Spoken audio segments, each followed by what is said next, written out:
In this question, it says a hydrocarbon molecule.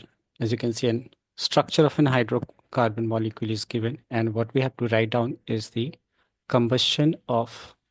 We have to write down the equation for the combustion of this hydrocarbon.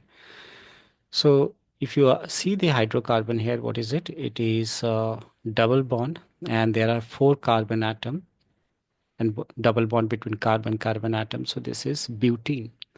Now check if this is butene, and butene molecular formula is what? C4H8, and you can do back counting also. Combustion is what? Reaction with oxygen. This results to give you what? Carbon dioxide. Irrespective, what is the hydrocarbon? The product is carbon dioxide, water, and the heat is released in this case. Now, this is the first part is what we have to write out, and the balancing part I'm not doing. The next part is the second part of this reaction is keep the molecule. The given molecule can be hydrogenated to produce alkene molecule, name it. So hydrogenation is what? When a alkene, unsaturated hydrocarbon, when an unsaturated hydrocarbon is reacted with hydrogen, right? Hydrogenation. Let me write down the reaction here. This is what? C4H8, when it is reacted with hydrogen, right? In the presence of a catalyst, either nickel or palladium, to give you an alkane molecule. That means here the addition will takes place, and that results to give you H as 8 plus 2, that is 10. Right. So this is what the reaction involved. We have to give also name the compound. Well, this is butane, but this is a saturated hydrocarbon having 4 carbon atom is what? Butane. This is butane. Now the next part is give the reaction condition. Well, this I have already told you that this reaction will takes place in the presence of a catalyst. Catalysts are the substances whose presence is necessary for the reaction to proceed without itself getting involved in the reaction, without bringing any change in itself. So its presence is necessary. So the catalyst here is nickel and palladium. The question is that power of a lens is positive 5 diopter. What is the nature and focal length of the lens? So what you can see that when F is positive, P is positive, F should also be positive, as you know that power is reciprocal of focal length, well, F in meters. So from here, what we can say, F is equal to 1 over P. So now check here, we can replace P with 5. So F should come out how much? 0.2 meter, which I can write in as 20 centimeter. And since this is positive, F is also coming positive. And we know that for a convex lens, or we can say when focal length is positive, it is a convex lens. Conversely, we can say for convex lens, F is positive. Now, this is the first part. The second part is at what distance from the lens should an object be placed so as to get an inverted image of the object. We know that when the object is placed at 2f, the image is formed at 2f. It is real inverted and equal in size. So from here you can figure out when f is 20, then what is going to be 2f? 2f is twice the focal length, which is 40 centimeter. So when we talk about the distance, right, then we should write object should be placed at a distance of 40 centimeter from the lens.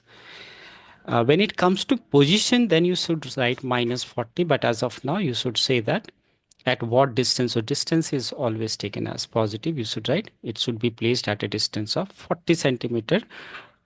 Object should be placed at a distance. As you can see from here, this is 20, this is 20, so this will be 40 here. The question here is the action of steam on a metal. So this you can see it's a glass bowl which is soaked with water. So when it is heated, steam comes out of it, and the steam reacts with this metal strip over here or sample to produce a gas and the gas so released by the downward displacement of water and its hydrogen gas. And the question here is to figure out which metal it is there. So what we know that among these metals, platinum and copper do not react at all with water. Well, it is what we know, zinc, right? Zinc and iron are two such metals which react with steam, right? So therefore, it's very easy to figure out that the correct answer for this is zinc. Zinc reacts with water, steam, not water, steam. Zinc and iron are two such metals. In this question, it says, assertion says the dark phase of a reaction takes place at night. So what we know about the dark phase of a reaction is the reaction that takes place without, you know that in photosynthesis we are talking about, obviously, the part of the reaction of photosynthesis which does not need light is called the dark phase of the reaction. And that does not necessarily mean that it should takes place at night. And therefore, assertion is not correct. I can see reason is what defining, telling the correct reason that dark phase is independent of light, and that's why it's called light independent, irrespective whether it's taking place at night or on day. So assertion is incorrect. The question over here is which of these following statements are true, and this is regarding the reflex arc. So the first one says the reflex action is the response to something in the environment and is called reflex. Reflex action is response to, yeah, that's called, you know, that a sudden response against certain stimuli or the environment is called reflex action. So I'll say that the first statement is correct over here. This is correct. Then the next part is, it says sensory neurons carry signals from the spinal cord to the muscles. So look into this diagram. If you see the diagram here, this is what the neuron are the nerves which carry the message right from the receptors to the spinal cord, and but the command or the signals from the spinal cord comes through motor neurons and not through sensory neurons. They are saying sense, the question says sensory, the option says sensory neurons carry signals, so it's incorrect because it is the motor neurons. We'll say that the second statement is wrong over here, right? So this is incorrect. And now the next one, it says, third, the motor neurons carry signals from the receptors to the spinal cord. Again wrong, because from receptors to spinal cord it is sensory neurons. So this is also incorrect. The statement is also incorrect. Now moving to the last part, it says the path through which signals are transmitted from the receptors to the muscles or a gland is called reflex arc. Yeah, that's true. This is called reflex arc, right? The pathways from here, the pathways over here is this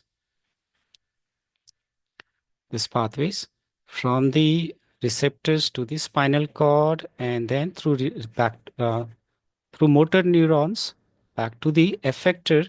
This path or the arc is called reflex arc. So this is correct. So these two, first and fourth, are correct. There, this first and fourth. So the option first and fourth is option C in this case is correct. The question here is how human lungs is designed to maximize the area for the exchange of gases. As you can see, I've taken a diagram of the human respiratory system from textbook NCERT. As you can see that this is alveoli, and we'll talk about alveoli over here, that our lungs has millions of these alveoli, grape-like structures, which increases the surface area for the greater absorption of gases. Further, you can add on that has dense network of blood capillaries to further increase the efficiency of gaseous exchange.